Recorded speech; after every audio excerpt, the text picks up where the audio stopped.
How many hours a day are you either on YouTube or making/planning a video? Now, I don't spend too much time on YouTube every day, probably like an hour I spend watching YouTube. But actually planning and making a video, it kind of varies.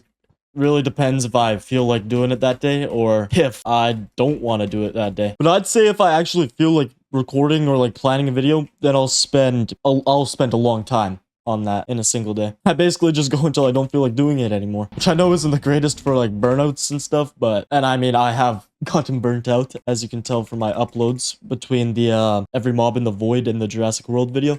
It was a year difference. Planning the video takes probably like 3 days, I want to say. On average, it takes to plan it. Like, get the schematics already, find builds. I want to say 3 days it would take to do that.